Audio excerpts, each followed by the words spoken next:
Estoy trabajando. Yeah, bye. Okay. Adios.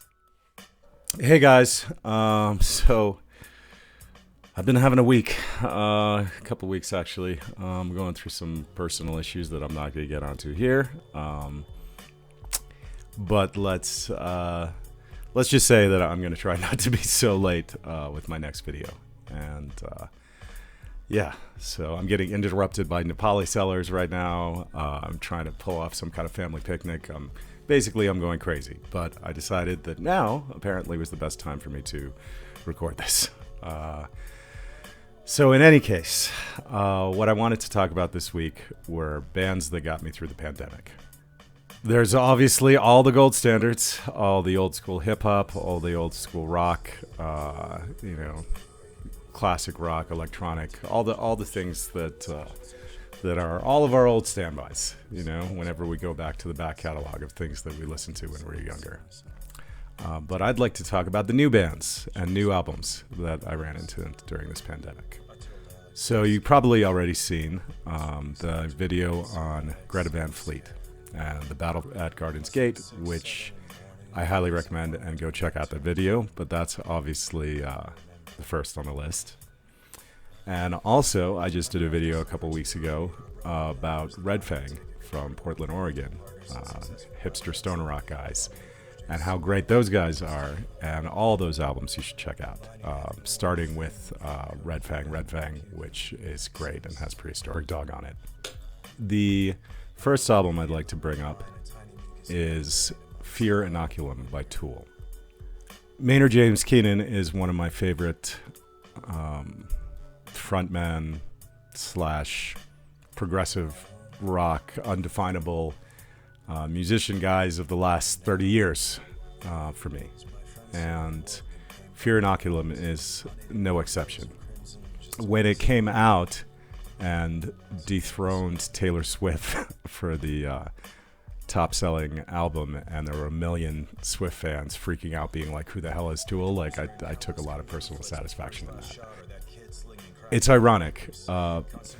People who wanted to dislike the album disliked it for completely different reasons, which do not align with one another. The first were people saying, oh, it's just like every other Tool album. And then another group of people saying, like, oh, it's too different now. Like, there's too much new electronics and sounds. But they've always been innovators. And a great video that you guys should check out is Danny Carey, the drummer for Tool, who rarely allows himself to be filmed this close, with multiple cams recording him playing Pneuma off of Fear Inoculum. And it is stunning. It is crazy. Like, the patterns of beats that he's using, the crazy use of polyrhythms. Like, even if you're unfamiliar with how drumming works, it's phenomenal, and you should check it out. So that's the first album. The second album, involving Maynard as well, that I think is incredible, is Eat the Elephant, which is the new Perfect Circle album. And unlike the new Tool album, which is very familiar to fans of Tool, the new Perfect Circle album really kind of stretches the limits and goes in new directions of what Perfect Circle has put out in the past. If you listen to their first two albums, they're kind of almost like one album, and different enough from Tool, somewhat more commercial even, but still containing that really, really cool energy from Adam's guitar and Maynard's vocals. Eat the Elephant, however, goes in several pretty different directions, and you should check that out. So the next band, kind of like Greta Van Fleet, is a relatively new band formed in 2015 in Los Angeles, and they're called Starcrawler. Fronted by thin, wispy, scary, sexy singer Arrow DeWild. She has an almost Iggy Pop type energy, and while the rock that they play is not super complicated, it is actually surprisingly sophisticated.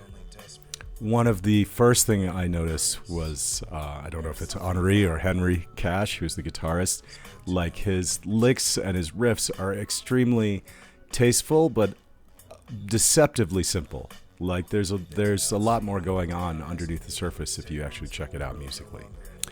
They're just a really cool kind of rock band with what I've seen to be a pretty amazing stage presence. Unfortunately, I think the most commercial success they have had is doing a remake of the Ramones track Pet Sematary for the remake of that film, which unfortunately, let's just say that the remake of the track is better than the remake of the film. Anyway, you should check those guys out. So if you told me 3 years ago I would be recommending the new Black Eyed Peas album, I wouldn't have believed you. Other than their debut album Behind the Front in 1995, I've kind of found them to be, for a long time, rap's biggest sellouts. And I mean that in the sense that I thought they were all immensely talented, but I had never seen any group in the rap field so aggressively and logically and specifically gone for commercial mainstream success. I mean, you can make all the jokes about Yoko and Fergie that you want, but they did have a long string of hits that I'm sure have paid for their lives and careers for the rest of their lives. But I wasn't terribly interested in that. At the time that those albums came out, I was much more into Mos Def and Black Star and Wu-Tang Clan, Gang Starr, Beastie Boys, even their later stuff. And I was moving much more into trip-hop with things like DJ Shadow and Dr. Octagon. However, in 2020, the Black Eyed Peas minus Fergie released their new album Translation, which is kind of the album I felt like they always wanted to make. Or at least it seems like the long overdue follow-up to their debut album. Sort of about how I feel about Rocky and Rocky Balboa. that you could skip all those movies in between and then have a really good two films. In that same way, I think the first and the last Black Eyed Peas album paint a very different picture of the group, and a much more favorable, in my opinion, artistically. It's got Nas on some tracks, it's got some really cool videos, so you should go check that out. My final recommendation, and my favorite one out of all of these that got me through the pandemic, is Emma Ruth Rundle. Emma Ruth Rundle is another Portland musician. She's a singer and a guitarist and a composer. Was a former member of the band Marriages, as well as the current band Red Sparrows. I don't know, it's spelled awful funny. I became aware of her through Highway Holidays TV, which, like the NPR Tiny Desk sessions, kind of brings together musicians and has them play a couple tracks in a very intimate setting. And I specifically became enamored of the track Dark Horse. The first time I heard it, it hit all the right notes for me. It sort of musically has these kind of Tool or Perfect Circle elements, which you know I love. But Emma's voice is almost something more of a throwback to the time of Mazzy Star or the Cowboy Junkies. Kind of this fragile yet incredibly strong, trembling, breathy sort of rock and roll thing. I struggle to find words to describe it, but Dark Horse is probably my favorite track of the entire pandemic. So I would highly suggest you checking out her back catalog and the album on Dark Horses itself, which is excellent. So those are my recommendations for this week, and I apologize for them being so late.